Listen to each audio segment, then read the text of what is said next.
Obrigado por estar aqui conosco nessa tarde na Fundação Zé Silveira. Hoje nós estamos aqui com a doutora Celci Nunes, que é diretora do ICOM, do Couto Maia, do Instituto famoso Couto Maia.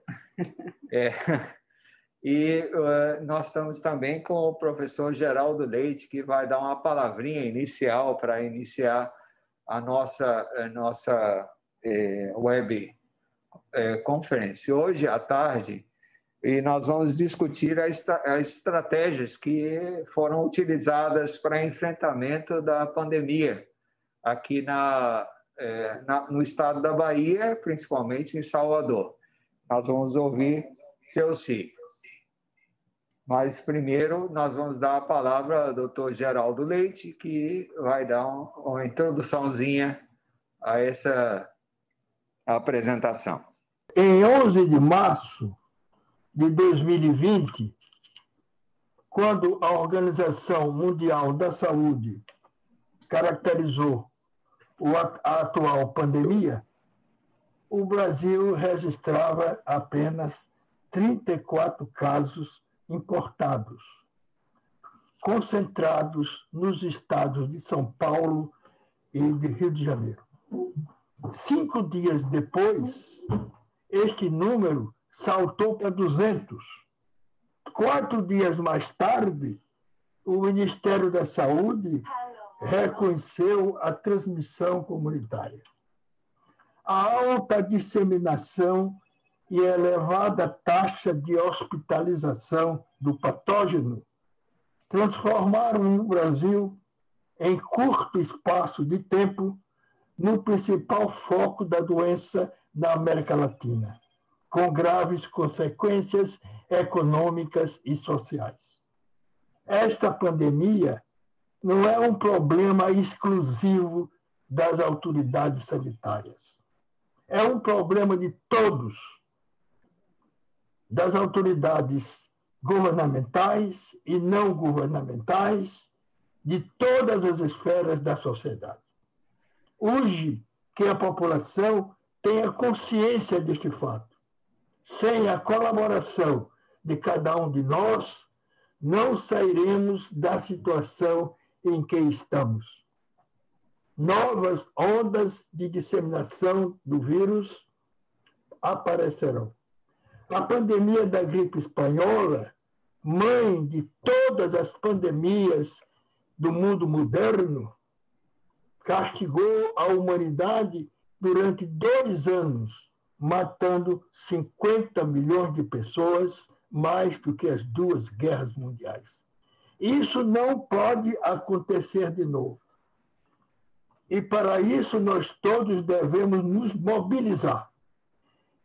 E por esta razão, estamos aqui com 2 autoridades, 2 infectologistas de alto conceito na classe médica.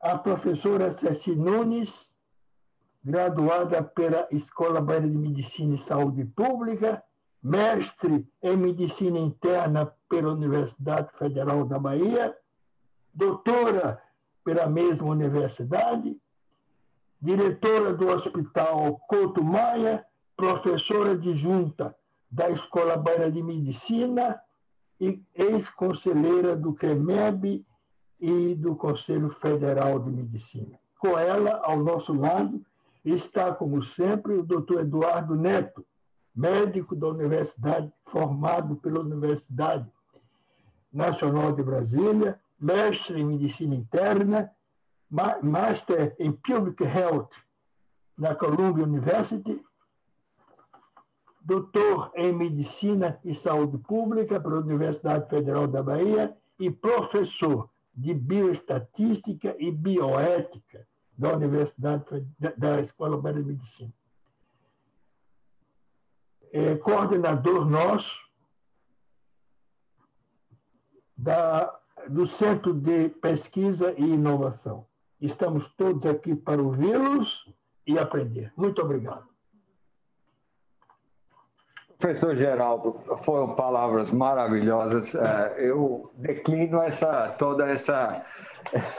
Vou passar vou passar esse cumprimento para seu Si, que tem exercido essa direção do Couto Maia, é importante. Eu acho que, seu Si, se você quiser falar alguma palavra, já pode, ou então começar a apresentação.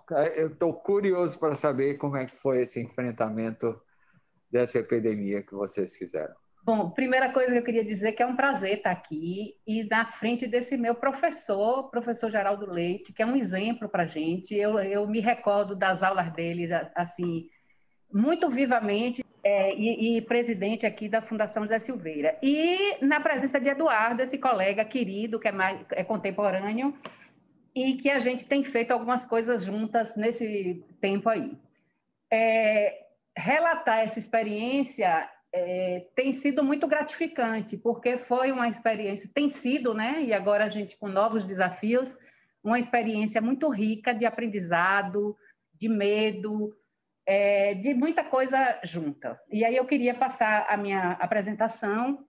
Bom, agradecer a Eduardo o convite para fazer esse webinar falando desse enfrentamento nosso lá do Covid no Instituto Couto Maia. Eu vou me falar mais do que aconteceu lá, o que está acontecendo, na verdade. Pode passar o próximo. Bom, então essa é a nossa experiência, o que foi a gente nessa enfrentamento da pandemia. Eu vou começar, até em homenagem ao professor Geraldo, com a nossa história, bem rapidamente. O Hospital Couto Maia é um hospital centenário, ele tem 167 anos, e ele foi construído em 1853 como Hospital de Isolamento de Montserrat e para atender a um surto de febre amarela. Em Salvador, para atender principalmente os marinheiros que aportavam aí no Porto de Salvador, que naquela época já era um grande porto mundialmente conhecido e importante.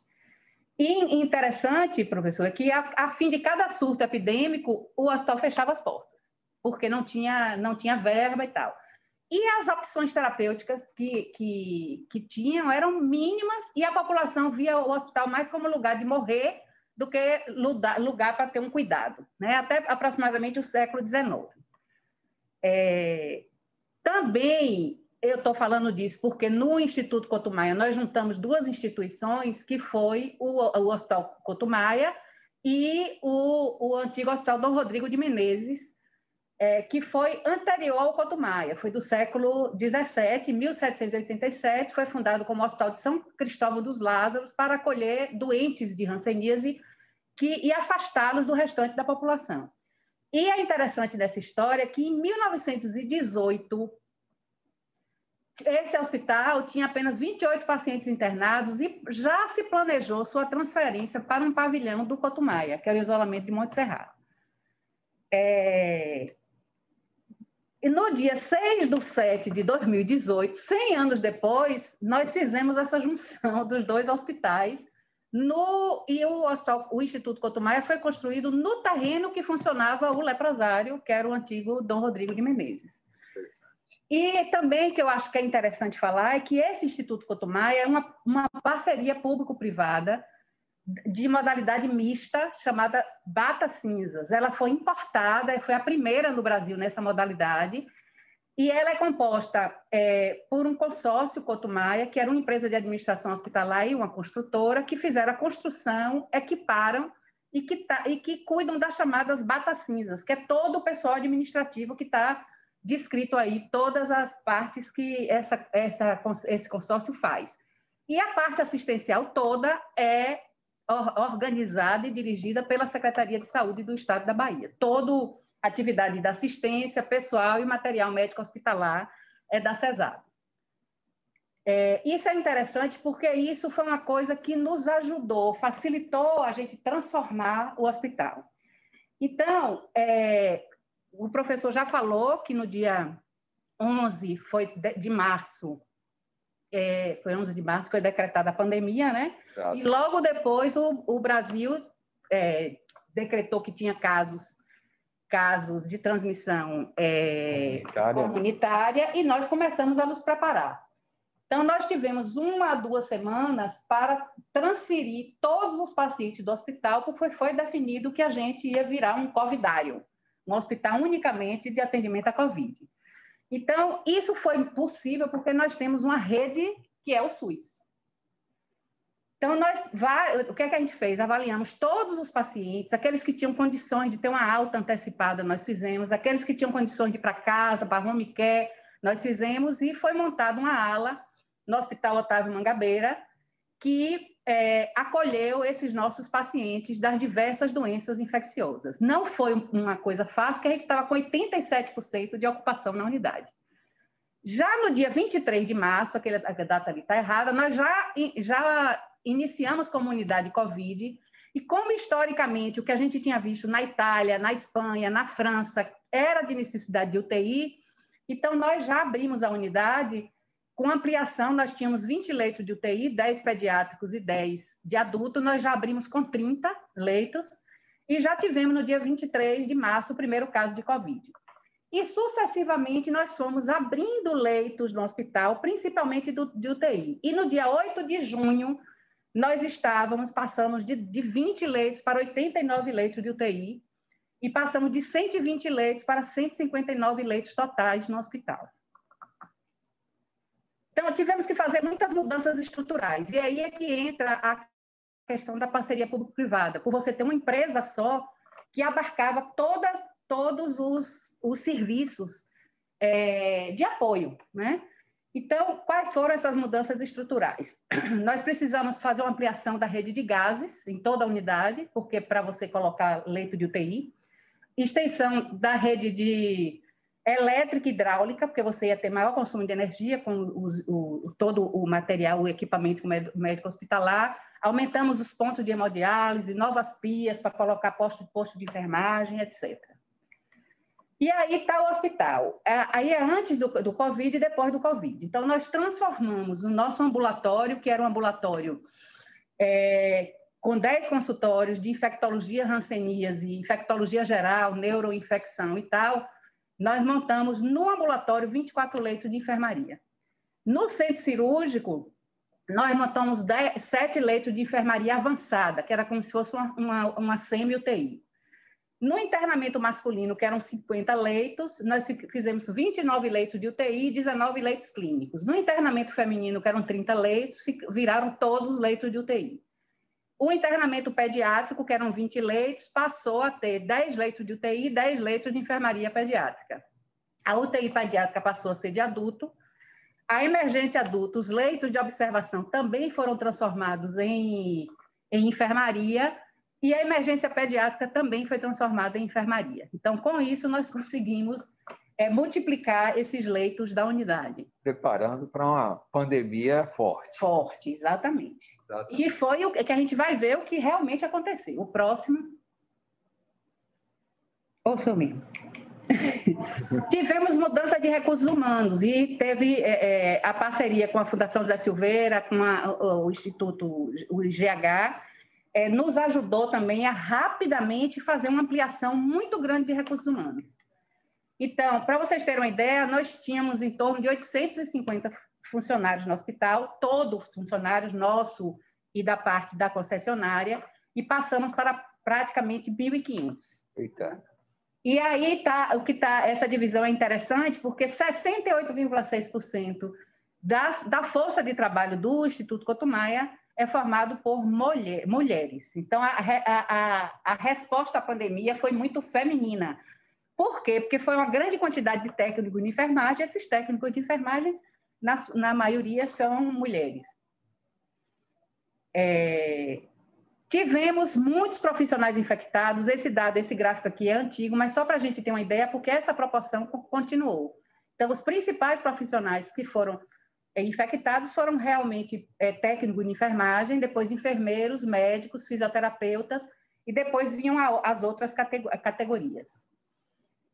E tivemos, esse número aumentou muito, eu vou mostrar um número daqui a pouco mais atualizado, mas essa divisão entre administrativos e assistência ocorreu.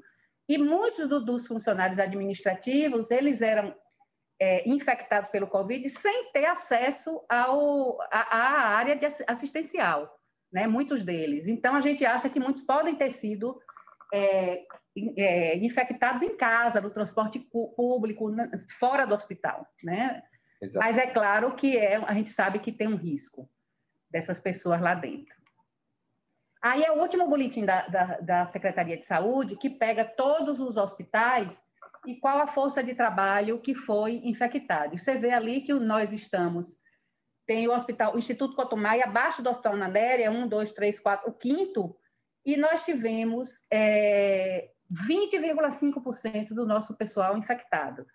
E se a gente observar as outras unidades, inclusive que não eram unidades Covid, eles tiveram o próprio Ana Néria mais infectados do que a gente.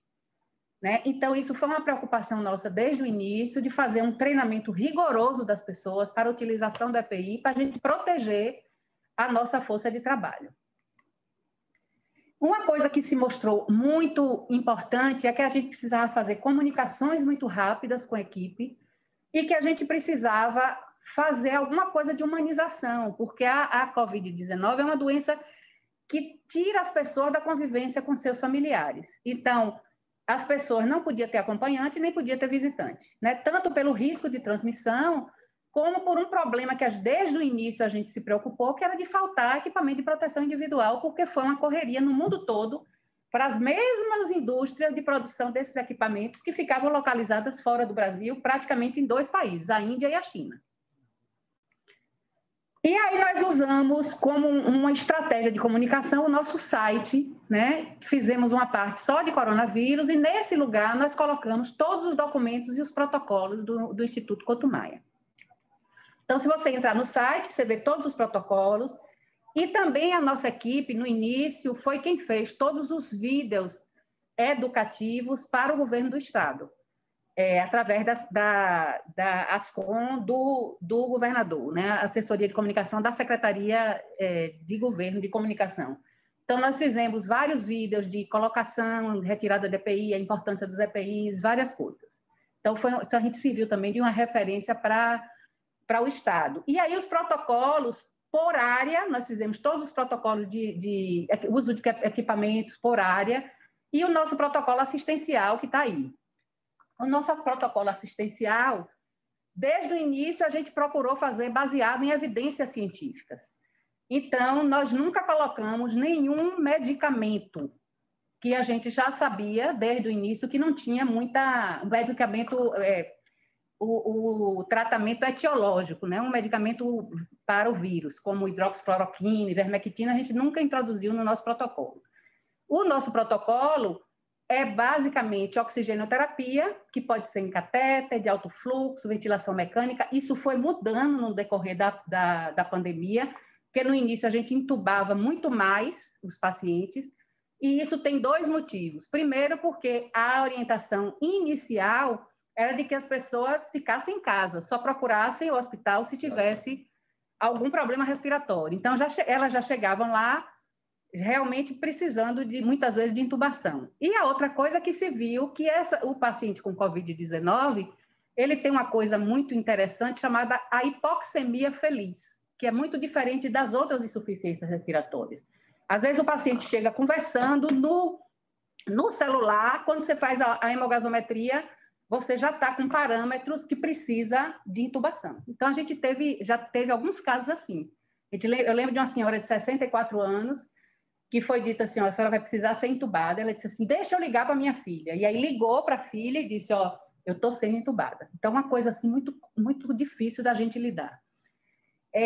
Depois, logo que surgiu o trabalho com a dexametasona, a gente incluiu, no nosso, que é um corticosteroide, a gente incluiu no nosso protocolo, e também a anticoagulação e a antibioticoterapia, geralmente azitromicina e ceftriaxona, mas não para todo paciente, mas na grande maioria dos pacientes. Então, esse protocolo está lá, a gente está, inclusive, fazendo uma nova atualização dele. Mas nós participamos, é importante dizer que, desde o início, o Instituto Cotumaia foi chamado a colaborar com o Estudo de Solidariedade da Organização Mundial de Saúde. Eu vou falar um pouquinho daqui a pouco, que também entrava o teste de várias medicações. Eram 5 braços no início e hoje são 2 braços só. Porque as medicações foram, quando não se via nenhuma vantagem de usar a medicação, ela era retirada da pesquisa. Uma coisa que foi importantíssima que nós fizemos foi esse chamado Tele-ICOM. O que é que nós fizemos? Como nós pegamos o ambulatório, uma parte do nosso ambulatório, que é essencial, foi para o Otávio Mangabeira, por exemplo, ambulatório de hanseníase. Nós somos a referência terciária para o estado de hanseníase e não podia falhar. Nós fomos para o Otávio Mangabeira, para um lugarzinho pequeno, mas continuamos a dar assistência a esses pacientes. Mas muitas pessoas desse ambulatório, os médicos, por exemplo, médico psiquiatra, ortopedista, eles ficaram sem ter o que fazer ali, claro. E nós pegamos esses médicos todos e os médicos também mais idosos que não poderiam estar na assistência e botamos nesse chamado Telecom. Esse Telecom é o vínculo da unidade com a família. Então, esses médicos, eles pegavam o relatório, diariamente passavam para os pacientes. Onde eu encontrei uma menina, uma pediatra, que também ficou sem ter muita atividade, porque a equipe de pediatria, a gente diminuiu os leitos, e ela disse assim, doutora, eu não sei como é que eu sobrevivi ontem, eu passei 120 relatórios. Então, foi uma coisa assim... No telefone. No telefone para a família. Então, para aquele paciente, aquele número que estava na ficha do paciente, a gente ligava todo dia para dar o relatório. Isso teve a participação também do Serviço Social, da Psicologia e da nossa ouvidoria do SUS, que ligava para todas as famílias dos pacientes para saber se estava precisando de alguma coisa. E aqui, junto com o Telecom, com a conversa com a família, foi se vendo o que é que a família realmente queria saber. Porque às vezes a gente faz um relatório enorme, mas não tem interesse para a família. Então, a gente fez um relatório mais sucinto, que o médico da UTI fazia e os médicos do Telecom iam no prontuário, abriam o prontuário e liam e às vezes precisavam fazer alguma acréscimo, eles abriam o prontuário e faziam. Mas isso foi importante porque muitos hospitais tiveram muita queixa de falta de comunicação com a família e nós tivemos pouquíssimas queixas. Também introduzimos no hospital é engraçado que a pandemia trouxe muitos avanços. A gente já tinha lá o foco de colocar cuidados paliativos. E aí, rapidamente, essa comissão teve que passar a funcionar. Né? Esse número de 16 pacientes está muito... A gente tem mais ou menos uns 30 pacientes que foram para cuidados paliativos e que era uma coisa interessante, esse também contato com essa família, para a família entender o que são cuidados paliativos. Né? E foi uma coisa muito, muito boa. De Covid. De Covid. Cuidados paliativos em Covid. Em Covid, exatamente. Fizemos também, porque assim, os profissionais de saúde, eles ficaram muito sobrecarregados, tanto de trabalho físico como de emocionalmente. Você vê tanta gente morrendo e tal. E aí nós fizemos um certificado de elogio. Toda a família que fazia um elogio através da ouvidoria do SUS, a gente transformava isso nesse certificado e aí entregava a cada profissional. E outra coisa que nós fizemos também foi quando o profissional saía com Covid, né, que ficava afastado, que voltava, a gente fazia agradecimento em forma de um papelzinho agradecendo os trabalhos prestados dele. Uma outra coisa que a gente já tinha no hospital para a pediatria e que a gente ampliou e que foi muito bom também nessa questão de urbanização foi o clube de cartas. Então, o que é que acontecia? A família fazia uma carta e caminhava para a gente por e-mail, a gente imprimia essa carta e um profissional nosso lia para o paciente, que estava lúcido, óbvio, o que a família queria dizer. Isso foi uma coisa muito emocionante e a TV Bahia fez uma matéria com isso, que foi uma das matérias mais vistas no site da TV Bahia no período. Foi uma coisa bem legal. Recebemos também do Esporte Clube Bahia umas camisas e os torcedores do Bahia que saíam de alta recebiam a camisa. E o do Vitória? O Vitória não deu, foram eles que me deram, não foi eu que fui procurar. E nós tivemos também muitas empresas que nos ajudaram, né? Então, creme da La Roche-Posay, para aquela marca que fica com o uso. Você vê que essa máscara N95 a gente utiliza, mas ela deixa uma marca no rosto. Imagine você ficar 12, 24 horas com essa máscara. Aí recebemos álcool gel, recebemos doação de pizzas, desses lenços umedecidos para dar banho no paciente, que foi o Tribunal Regional do Trabalho, que pegou uma doação que tinha e deu para a gente escolheu comprar isso porque era muito caro, mas facilitava a vida dos pacientes.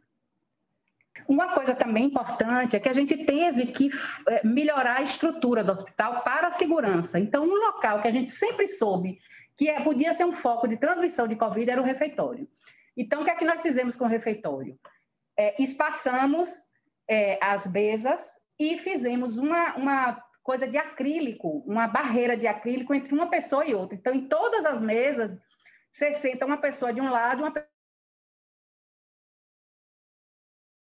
pessoa do outro, e entre elas tem uma barreira de você olhar direitinho, dá para ver. Você abriu a janela? Abri a janela, está tudo aberto. Estou vendo, mas você tinha circulação antes, era ar-condicionado? Ar-condicionado. Perfeito, muito bom. Pois é. Isso é muito bom. E participamos também de várias coisas de pesquisa e inovação, que foram bem interessantes. O primeiro é o Estudo de Solidariedade, que foram 400 hospitais no mundo, 18 no Brasil, e a gente foi um dos que está participando desse estudo, que vai sair a primeira publicação agora no New England, já mostrando várias medicações que não servem, que não mostrou nenhuma diferença. A gente começou testando hidroxicloroquina, cloroquina, lopinavir, ritonavir, interferon, e remdesivir e o tratamento estándar, que agora a gente só está com remdesivir. E aí são vários protocolos de pesquisa que a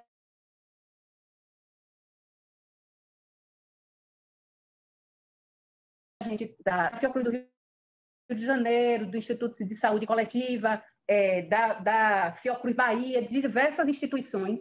São vários protocolos de pesquisa que a gente botou em todos um pesquisador de dentro do hospital. Certo? São vários estudos de pediatria, inclusive nós já tivemos 2 publicações sobre Covid em crianças, quer dizer, o que a gente teve menos paciente, a gente conseguiu publicar antes, por incrível que pareça. Foram essas 2 publicações que têm participação das crianças e de médicos, do doutora Vivian, do Hospital Cotubaia. Isso foi um protocolo de ventilação não invasiva que a gente adotou no hospital, que foi essa máscara de mergulho que foi adaptada por engenheiros da Embraer e da Politécnica, é uma full face, com fluxo de entrada e saída de oxigênio com filtro EPA. Isso, e a fisioterapia adorou isso, e os pacientes gostavam muito também. A gente está usando até hoje lá. Você 10 máscaras dessas. Achou que postergou a ventilação? A ventilação mecânica, com certeza. Ajudou bastante. Interessante. E também fizemos, com a Secretaria de Ciência, Tecnologia e Inovação, através de um engenheiro, lá a gente fez um circuito de CPAP com filtro EPA para evitar a aerosolização. Esse circuito também foi muito utilizado lá no hospital.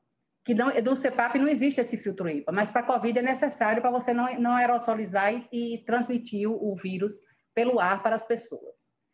Bom, nossos dados, nós já atendíamos 3.149 pessoas, na emergência foram 2.059, com 1.373 que foram avaliadas na emergência e tiveram alta.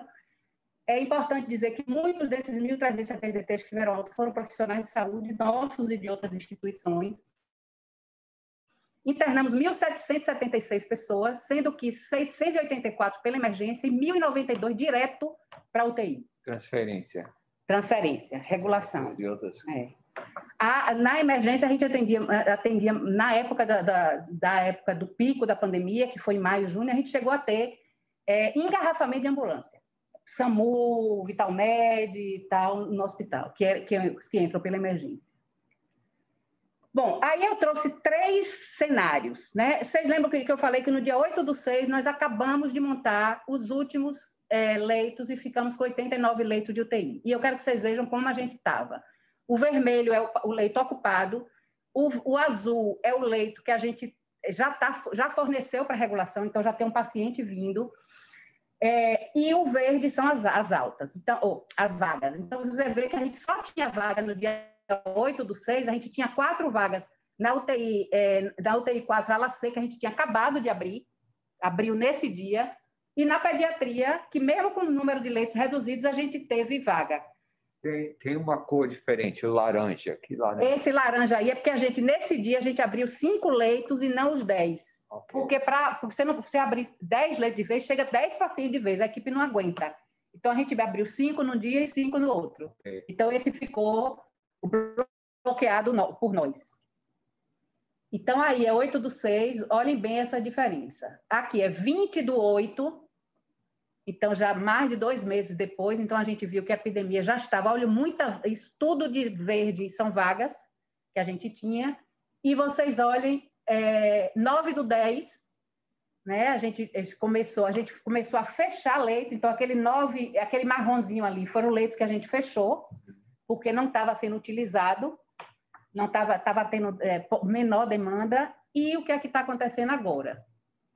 A gente voltou a ter os leitos, a gente reabriu aqueles leitos que estavam fechados, e hoje a gente ainda tinha muito leito, mas a gente mudou. A pediatria começou a encher mais, já tem 1 mês e pouco, e as enfermarias, né, começaram, porque aqueles pacientes que tinham Covid e que tinham outras doenças, ele acaba a gente não conseguindo dar alta, porque descompensa insuficiência cardíaca, insuficiência respiratória. Você está admitindo na porta ou está trazendo do interior? Trazendo do interior. Isso eu vou lhe mostrar. Agora, aqui tem outro detalhe. A gente abriu no mês de outubro para não Covid também, né? Então, por exemplo, a UTI 1 e 2 são UTIs não Covid e estão cheias também, né? Hoje tinham 6 vagas, que é uma coisa rara. Bom, isso aí é o nosso boletim do núcleo. Esse boletim ele faz semestralmente, aí foi do primeiro semestre. O que é que a gente vê? Desde da primeira semana, que é janeiro, semana 1 é janeiro, até o início da pandemia, a gente vê ali que a gente tinha síndrome respiratória aguda grave, mas o Covid não dava positivo. E depois você vê que foi aumentando, esse amarelo todo é o exame positivo, né? A confirmação diagnóstica.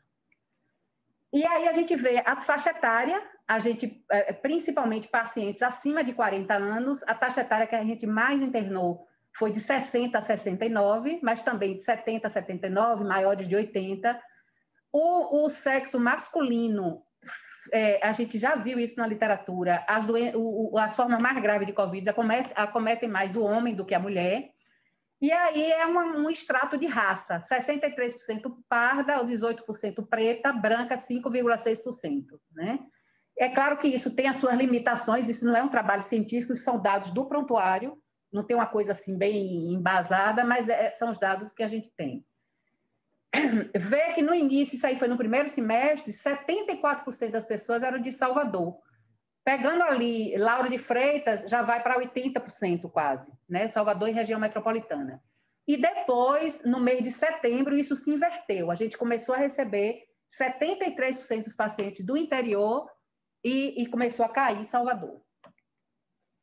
É interessante esses dados. Então, o que é que o paciente queixa quando ele chega? Tosse em 71%, febre em quase 70%, dispneia, desconforto respiratório, saturação menor do que 95%, e os quadros intestinais que são em menor quantidade, que internam menos. Diarreia e dor de garganta e vômito. Isso que eu acho que é super importante, né? Quais as comorbidades, os fatores de risco que levaram aqueles pacientes? Então, em primeiro lugar, a gente tem 42% doença cardiovascular crônica. Segundo, diabetes. E em terceiro lugar, obesidade. Então, a gente viu que a obesidade é um fator de risco muito grande, principalmente para os pacientes jovens. Nós tivemos um paciente que era até não é DJ, não, um MC, que morreu lá com 26 anos. Só que ele tinha um MC, acho que de 46, então ele era bem obeso. Então, tivemos muito pacientes jovens e com obesidade mórbida, que foi o grupo de risco aí para a Covid. Celci, volte um slide. Esse doença cardiovascular, por que esse pessoal tanto assim?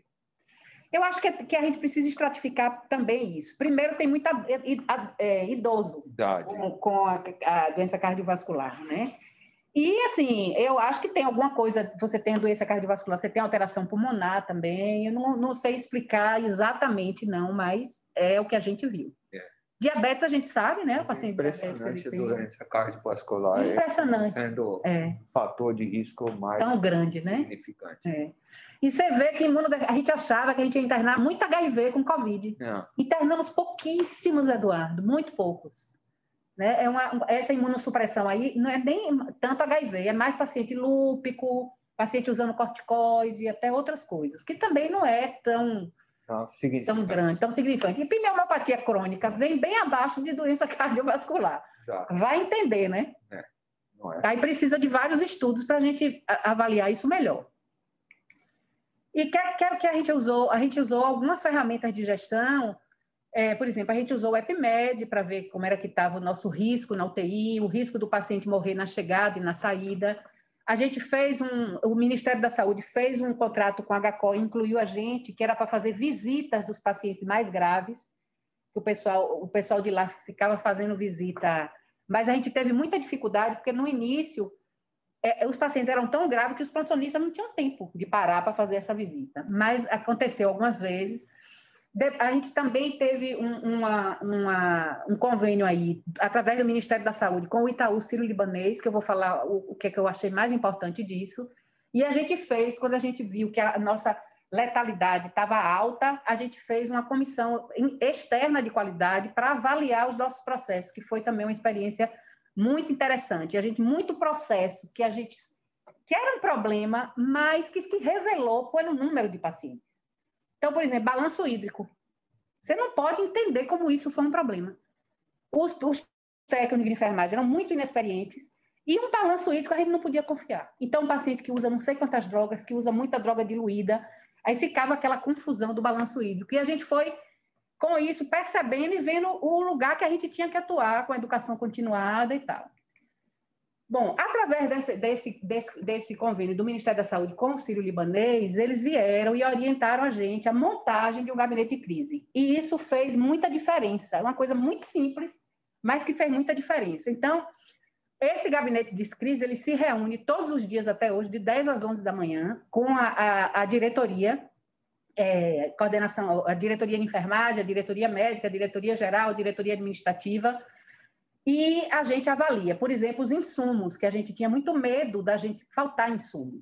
Então, a gente avalia ali, por exemplo, máscara N95. Qual é o ideal da gente ter no estoque 850? Qual é a saída? E quanto a gente tinha? Então, a gente avaliava isso por dia. Quanto saiu por dia do estoque, de todos os equipamentos. Avaliávamos a taxa de ocupação de unidade por unidade. Acima de 80 ficava já vermelho. Certo? Vermelho, amarelo e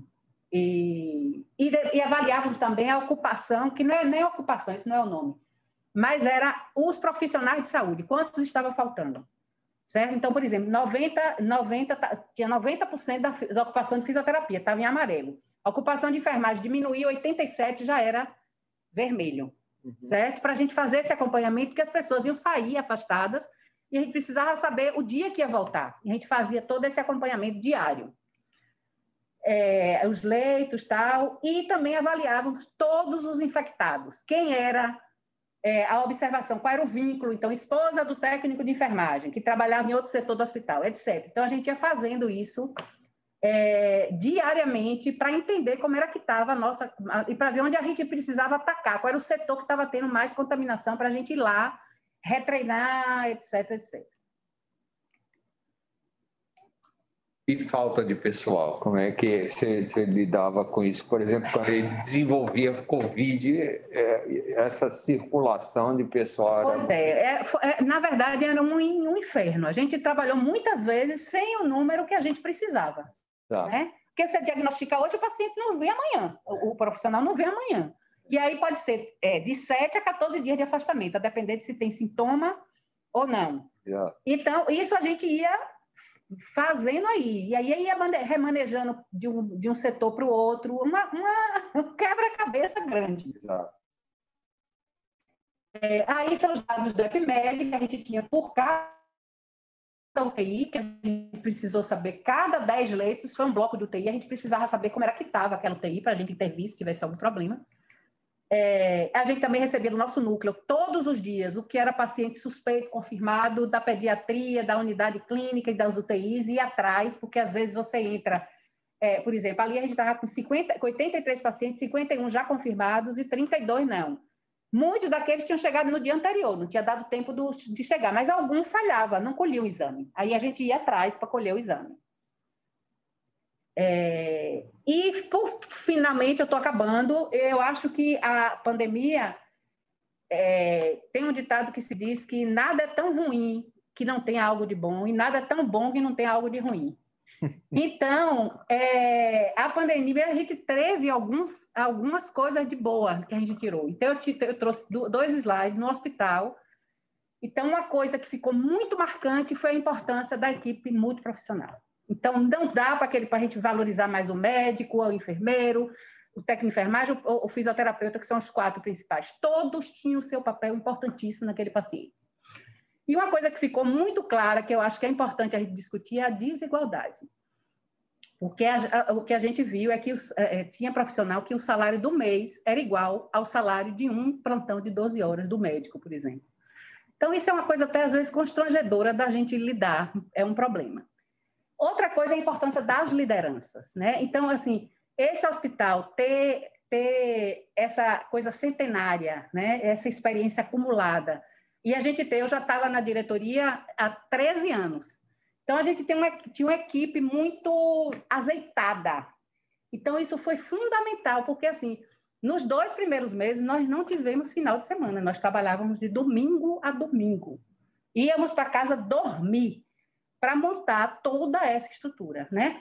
Treinamento. Então, por exemplo, de vocês aqui, técnico de enfermagem. Nós não achávamos técnico de enfermagem, às vezes não tinha nem entrado no hospital. Era Home Care 3, que chamam aí, que eu não sabia nem o que era isso. Então, assim, a gente tinha que treinar aquele técnico. É claro que a Fundação José Silveira ajudou também nesses treinamentos, no sábado e no domingo, para ele começar na segunda. Então, foi uma coisa muito...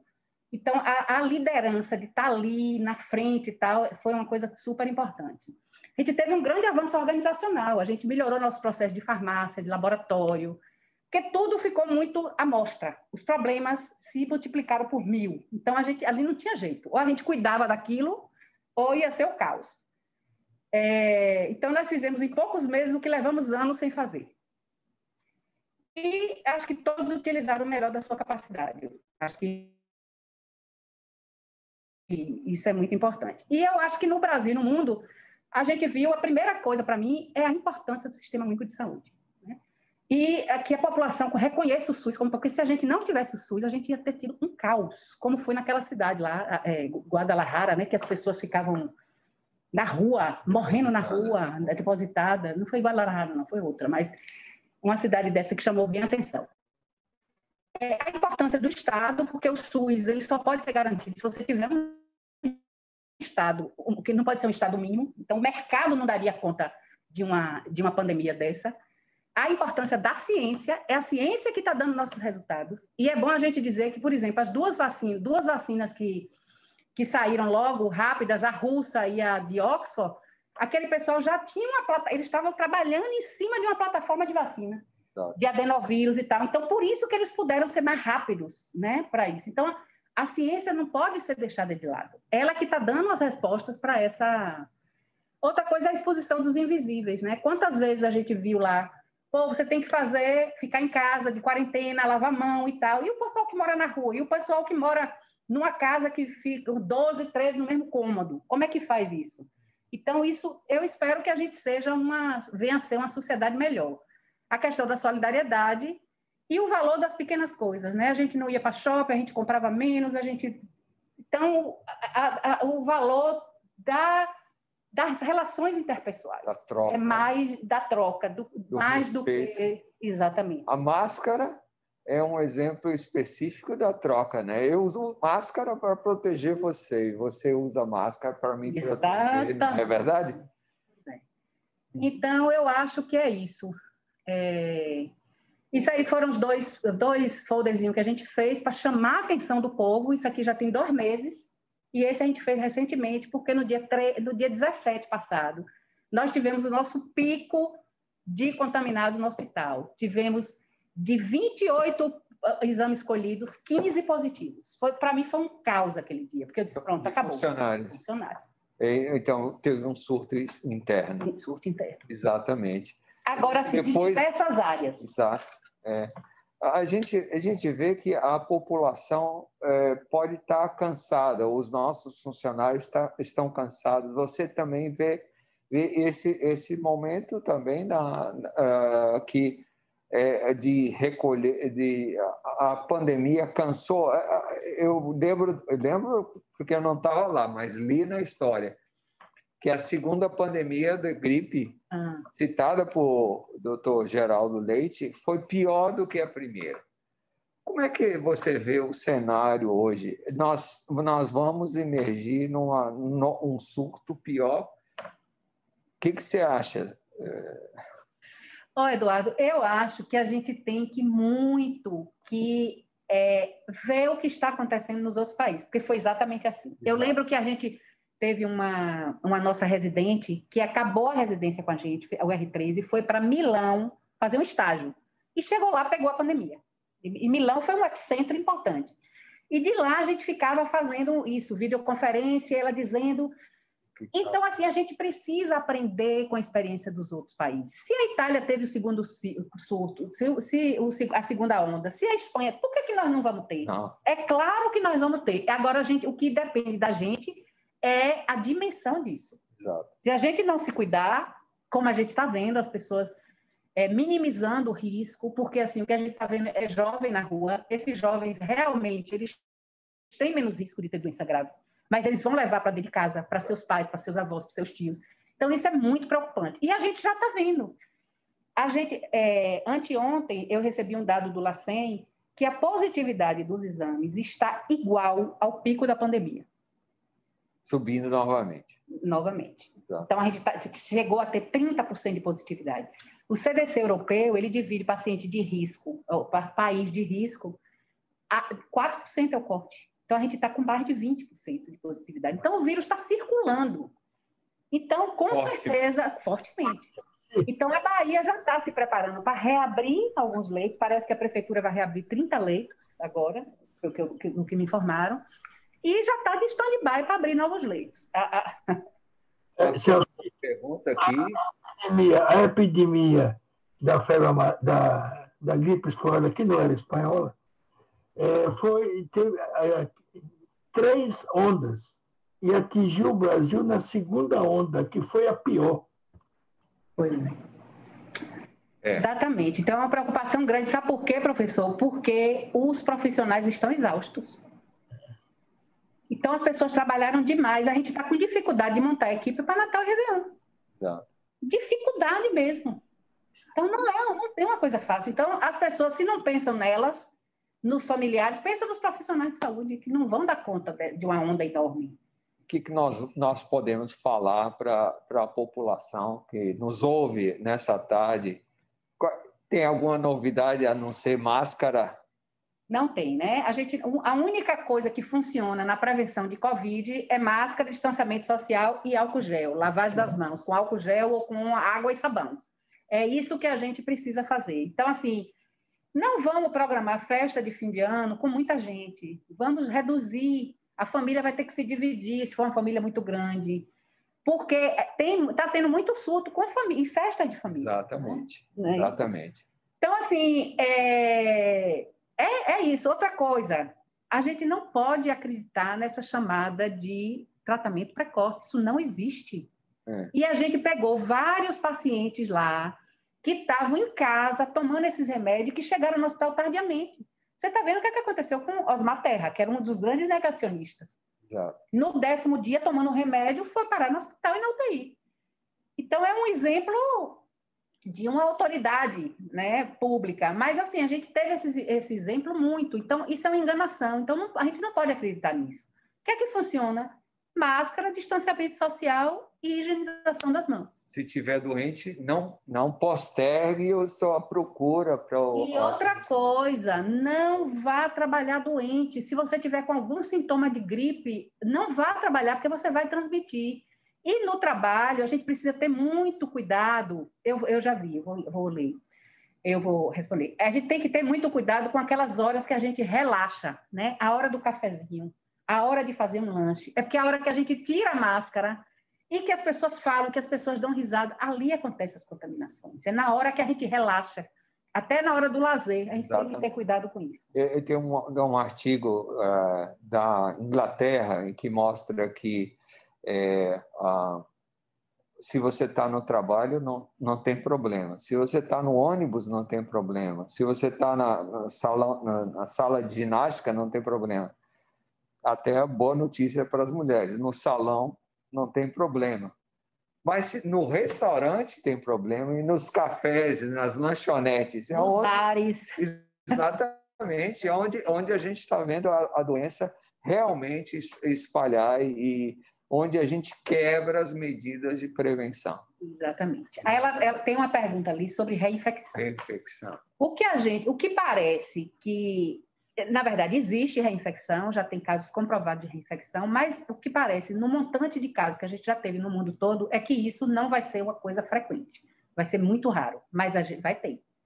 Mas não é uma coisa da nossa primeira preocupação, né? E a outra coisa boa é a questão da vacina, porque Eduardo sabe melhor do que eu que a gente está mais próximo do que nunca de uma vacina efetiva. Exatamente. Está surpreendendo. Na verdade... Muito, eu nunca achei. Ave Maria. Nós pensávamos em 50% de eficácia, igual à influenza, e bater 90%, igual a sarampo dessas vacinas, tanto de mRNA quanto de adenovírus. Isso é fantástico. É uma boa notícia, mas a gente não deve baixar a guarda. Não deve baixar a guarda, até porque para chegar a vacina num país continental como o Brasil, a gente precisa ter uma logística imensa de insumos, e não se parece até agora que está fazendo isso. Exatamente. De programação, como é que eu vou vacinar do Oiapoque ao Chuí? Né? Por exemplo, essa vacina de RNA que precisa de uma temperatura muito baixa, é quase impossível de você fazer. Como é que você vai pegar um caminhão frigorífico para levar, para distribuir com menos 70 graus? Não existe. Né? Então, é muito complicado. Então, essa logística de vacinar, a gente pode ter a vacina e não estar com a logística para vacinar. Isso é um problema também. Exatamente. Então, não podemos baixar a guarda enquanto não tiver todo mundo vacinado. Bom, eu gostaria de agradecer a Celci por esses momentos. O que ficou para mim é que você se preparou. O Estado se preparou, porque você representa o Estado da Bahia. E nós não vimos desastres que foram vistos em outras capitais brasileiras e outros países. A Bahia se preparou. E nós tivemos um banho agora de realmente o que é possível fazer para se preparar para responder à pandemia. Eu agradeço muito a presença de Celci aqui conosco hoje e espero que vocês fiquem conosco aqui com esse conhecimento que nós tivemos aqui, de que nós precisamos preparar, nós precisamos não baixar a guarda, higiene, máscara e distanciamento social. É fundamental para a gente enfrentar essa possível segunda onda ou presente já segunda onda que a gente já está vendo. Então, não baixe a guarda nesse fim de ano, por favor. Proteja seu pai, proteja seu avô, seu tio, seu companheiro. Muito obrigado. Obrigada, eu também agradeço essa oportunidade de conversar com vocês. Muito obrigado. Muito obrigado, Celci. Em nome da Fundação, eu quero agradecer a sua excelente palestra e o que nós aprendemos com a sua experiência. Justamente nos anima a prosseguir nessa luta. É o trabalho que vocês estão fazendo e os resultados que estão obtendo. Muito obrigado.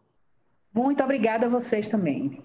Obrigado, pessoal. Um abraço. Um abraço. Tchau.